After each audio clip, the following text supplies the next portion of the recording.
The Financial Review 2019 identified the need to review the operational practices and structures of IASLT to align with best practice, as well as exploring employment of a general manager to be able to move forward to become a more inclusive, dynamic and successful organisation. These goals inform the Strategic Plan 2020 to 2022. A working group of current and previous IASLT Council members commenced January 21, facilitated by Senan Turnbull, a governance and organisational development specialist working across the community, voluntary and charity sectors. What the working group and the board are proposing in these documents is not a radical change in the way we work, but rather a clarification of how we propose to organise ourselves so as to be the most effective we can be. The facilitator pointed out some confusion in our existing practices and structures, which we had felt ourselves, but were not sure how to address. The documents for your consideration do, we believe, bring clarity to roles and responsibilities as to what individuals and groups are supposed to do and how they all relate to each other.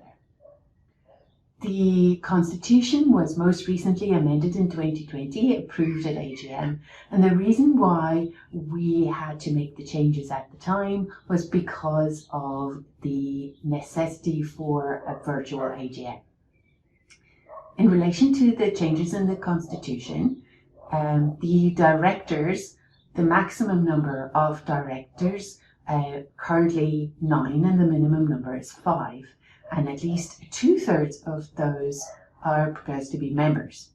The directors shall be elected or appointed for a term of 3 years. We are proposing that elected directors, which shall include the chairperson, shall be elected at AGM of the association or be appointed in accordance with Article 41 or 43. The positions of chairperson and chair of the proposed Professional Development and Standards Standing Committee will be elected as specific positions. All other elected director positions being elected without specific designation. There will be up to 2 independent directors within the minimum and maximum numbers of directors.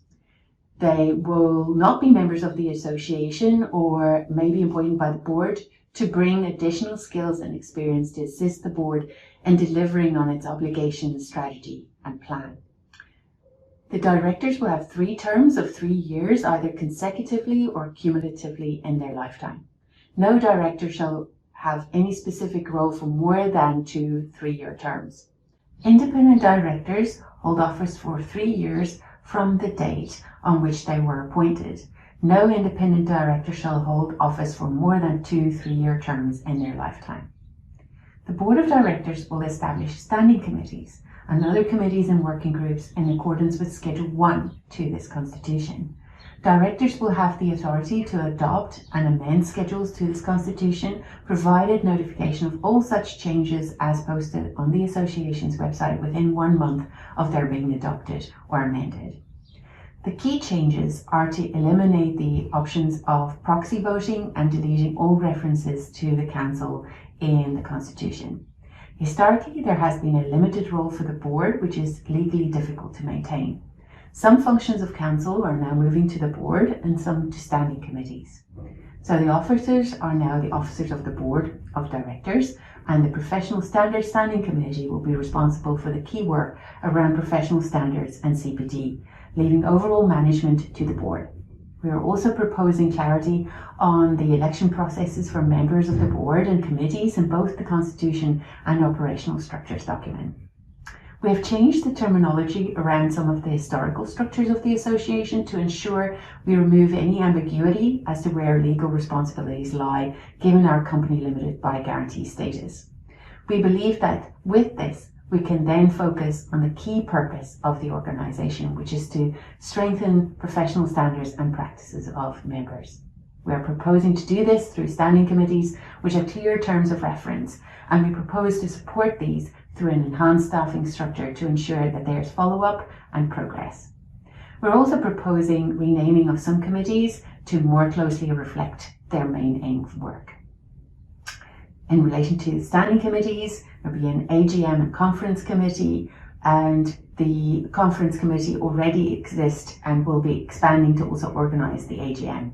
The Finance and Risk Committee will be a new committee to support the board in relation to financial and risk issues for the organisation. The Professional Standards Committee is a standing committee, as well as the Communications Committee. The Nominations Committee is a new committee who will support the work of the whole organisation by managing the nominations process of standing committees and subcommittees. Subcommittees are created from existing committees, and also some new subcommittees have been recommended. The working group has also identified key roles of a general manager, and the board is currently following up on possible recruitment. The working group welcome your feedback during this important consultation period. The changes in the Constitution will be for voting at AGM in September, and therefore it is important to get your suggestions and feedback before finalising the documents for final approval at AGM. We welcome your feedback.